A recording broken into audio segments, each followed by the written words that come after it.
Всем привет! Сегодня будем лепить сразу двух динозавров. Тираннозавра и гигантозавра. Решила сделать такое вот необычное видео. Лепим одновременно, и тем самым я хочу понять, кто из них был покруче. Старый добрый T-Rex или относительно недавно найденный, уже сколько у нас получается, 30 лет прошло, гигантозавр.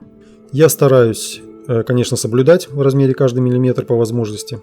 Сравниваю со скелетами и 3D моделями, разными референсами. Конечно, это все условно, плюс наросты, кожа и так далее, но все же. И да, делая такие модели, особенно одновременно, я лучше стал иметь представление о обоих динозаврах сразу же, лучше чувствуется разница между ними. А я вам скажу, она довольно ощутима. Так, да, немного отвлечемся. Расскажу основы. Вот я подготовил проволочный скелет гигантозавра. Нет, это вот тираннозавр был, вот гигантозавр. Каркас из проволоки, внутренняя часть из киндеров, пустых, конечно. Ну, хотите, можно и не пустых. Значит, каркас тут, да, у T-Rex один киндер влез, в этого два лезла киндера, но это не суть важно. А пластику я беру Цернит для гиги Number One. Я еще, кстати, не пробовал, потестю заодно. А T-Rex из Doll.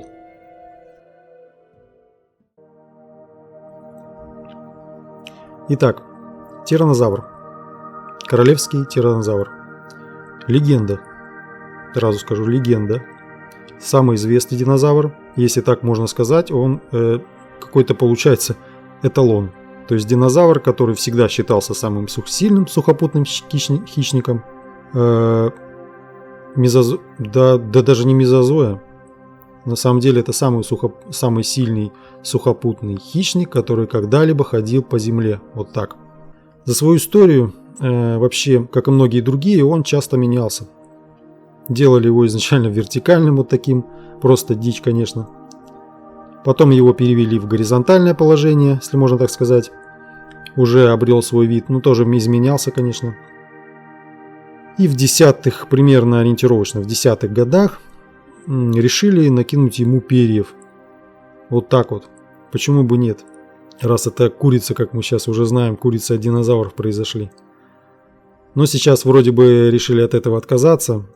У детенышей только оставили, тем более, что доказательств прямых не было, что перья. Но у детенышей, у мелких карапузов, возможно, они еще существовали. А у самого T-Rex уже даже кожа, остатки были найдены, насколько я знаю, там в каком-то количестве. Итак, значит, реконструкция его менялась по мере изучения, как и других динозавров. И его величие, конечно же, пытались оспорить постоянно. То спинозавр, то кархародонтозавр. И теперь гигантозавр подключился к этой драке. Но появление тираннозавра Скотти, а точнее его до изучения, нашли его в 90-х, тогда же, когда и гигантозавра. Такой вот интересный момент. Значит, появление этого скелета поставило, наверное, точку в вопросе. Кто крупнее и мощнее, тяжелее. Но, правда, его вес тоже опять меняют и размер. Остаются сомнения. Эти сомнения у нас гигантозавр. Кархародонтозаврид с самым большим черепом. Вот он кто такой. Гигантозавр не так хорошо изучен. Найдены первые кости в 93 году Каролине. И споры о его точном размере и весе, конечно, идут постоянно. История крупных динозавров вообще схожа. Нашли первого гиганта, сразу раструбили, что это новая имба. Накинули ему по максималке веса и длины. Окрестили какой-нибудь крутой кликухой типа сейсмозавр, суперзавр, гигантозавр тот же самый. Ну, дали так походить маленько, пожить с этими показателями. Потом проходит лет 5-10, и ему постепенно начинают подрезать то вес, то длину. Сейчас, кстати, модно стало это делать. А T-Rex такой стоит на горе и опять над всеми ржет. Он снова неоспоримый король. Вот так. Что-то все меняют, а T-Rex он и есть T-Rex. как всегда, опять самый сильный. К слову, над гиганотозавром не издевались так, как над Тирексом с его перьями. Так что я думаю, сейчас у нас 1-1. В общем, все, конечно, не так однозначно и с размерами. Там полметра, метр, грубо говоря, разница бывает. Постоянные пересчеты. Вот я и решил сделать обе модели, посмотреть. Гигантозавра беру по длине ближе к максимуму, а Тирекса взял скелет Скотти. На сегодня это самый крупный, как я сказал уже. Действительно крупный. Стараюсь точнее, как возможно, до миллиметра сделать голову. Она наиболее, конечно, для нас важна. Размечаем впадины в черепе, носовые, глазные, ушные отверстия.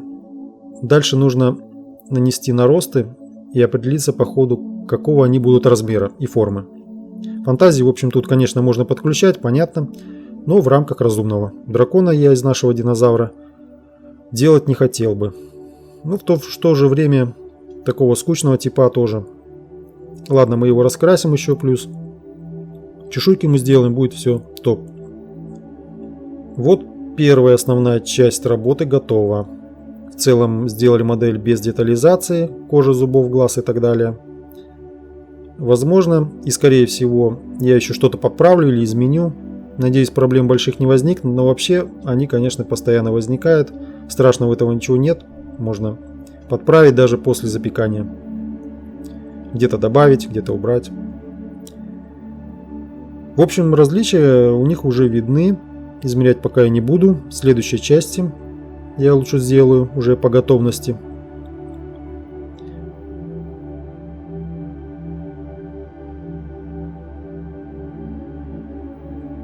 Смотрите спереди, ванфас, какая морда у гигантозавра узкая.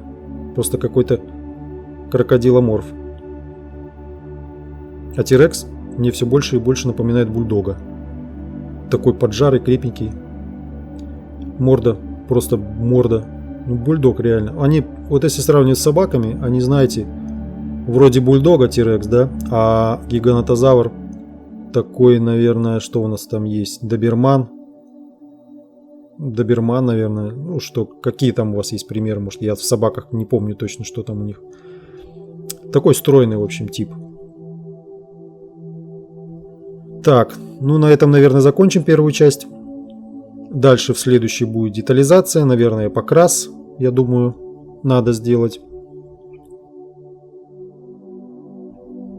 Ну и с поставочкой надо что-то придумать.